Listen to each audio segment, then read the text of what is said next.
welcome to the third installment of the Community Finding Adventures vlog in Costa Rica.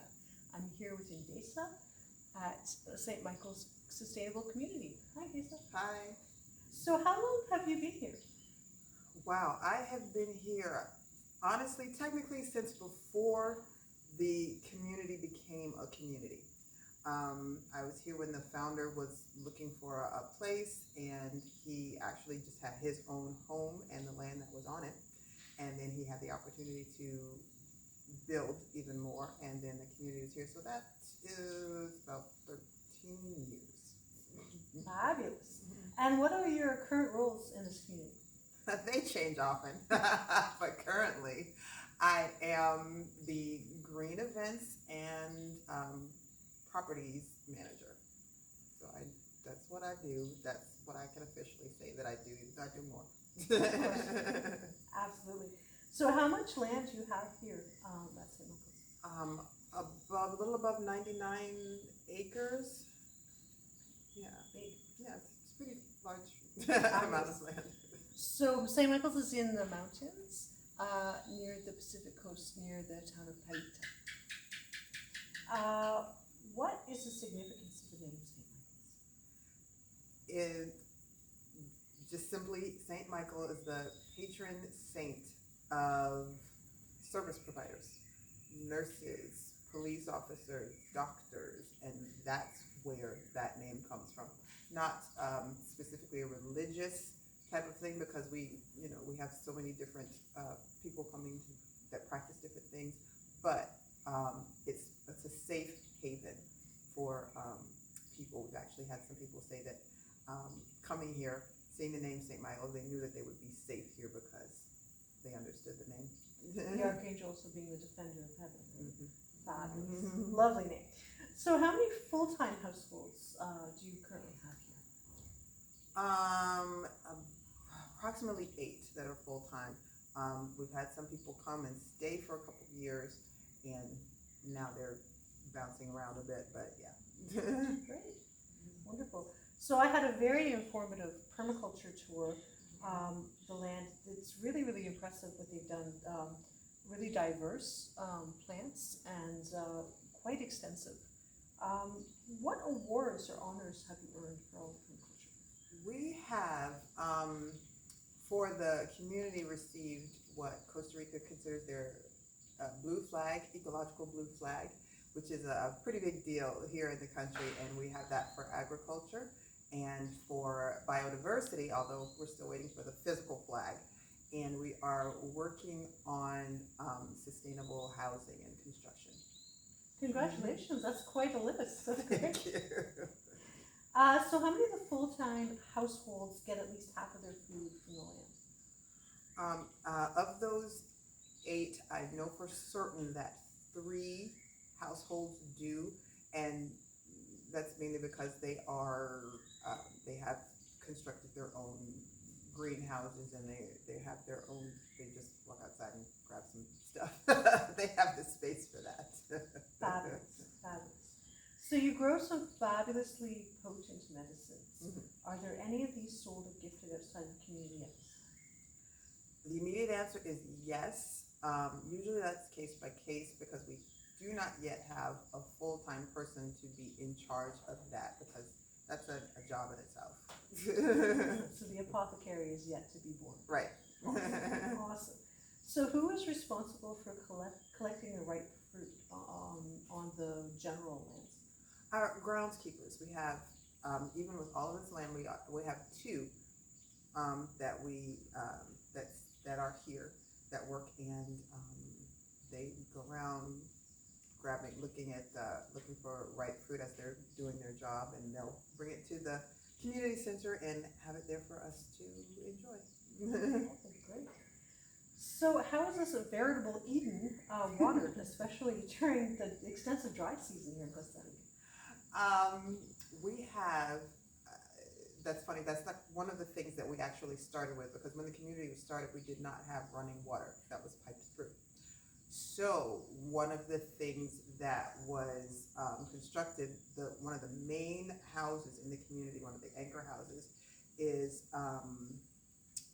has water collection systems on all four corners, and two feed the house, and two come into the area where the pool is, and then we have a water tank that's ionic water tank, and then that's how we feed through into the system here, how we get water through. So you get rainwater collection, largely. Fabulous. Because it rains a lot sometimes and then not at all others. Right. Awesome.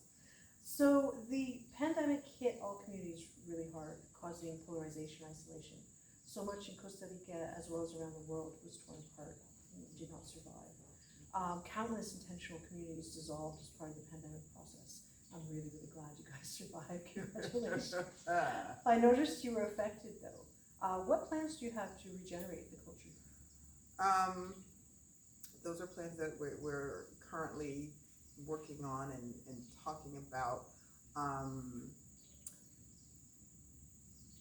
We want to come together as a community and start to have, like many communities, start to have things that are centered in like the community center that we have. One of the things that we started in November of last year, and that will be bringing back, is the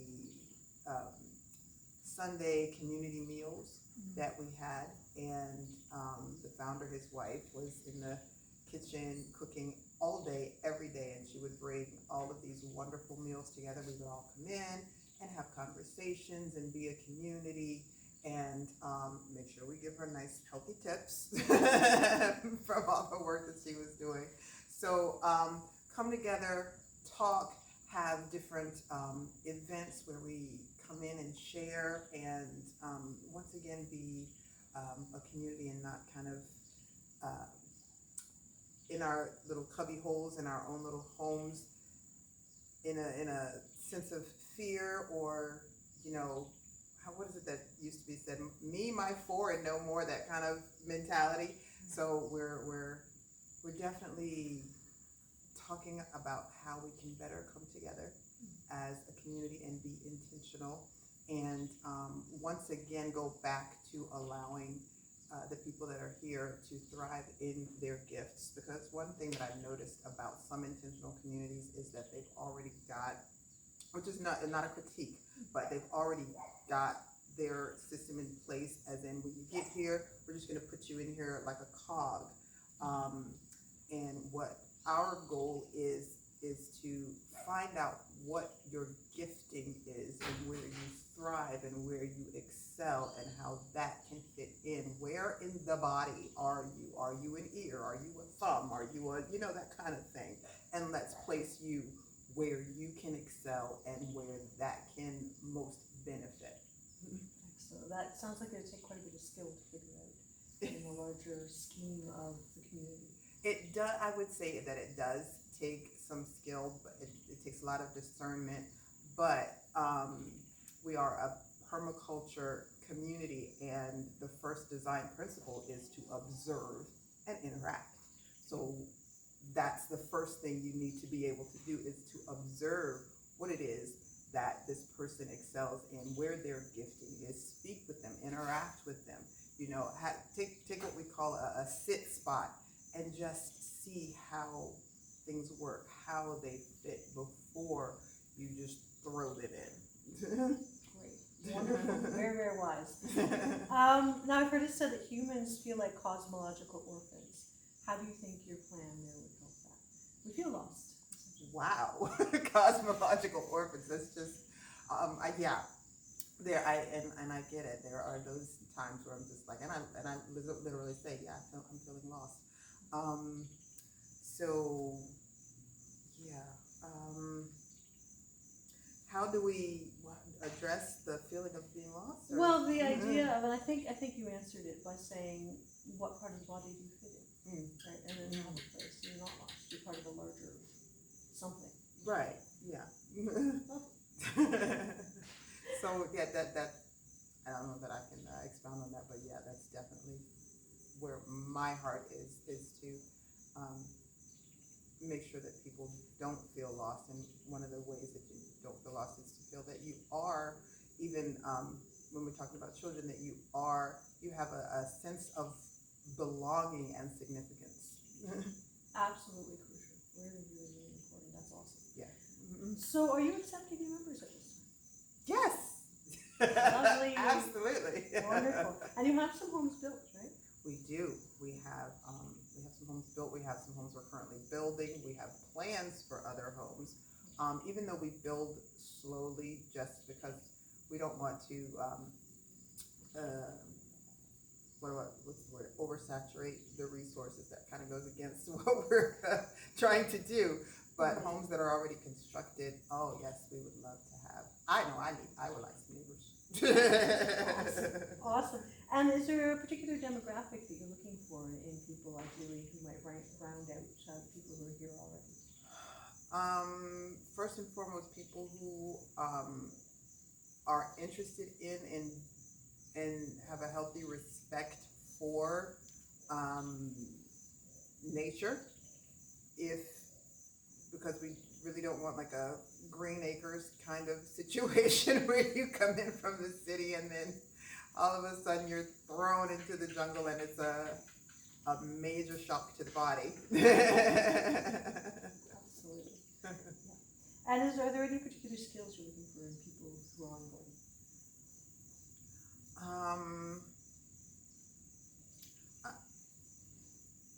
I would definitely say, as far as skills, we would be looking for someone who brings communication skills. That's always something that we feel we need here. Yeah. Is that more organic or more technological, or both? I would say both. That doesn't necessarily mean that, because I personally, I'm an introvert, but I like to work on my communication skills to be able to have others feel comfortable speaking and opening up. That is what we would definitely be looking for. Now, if you also have some, skills where you can chop some wood or gardening, that would be amazing. So lots of practical skills, not just IT folk. Right. Now, not turning IT folk away, but practical skills in this community is very helpful. Awesome. Well, thank you so much, Indasa. It was You're great welcome. meeting you. Wonderful to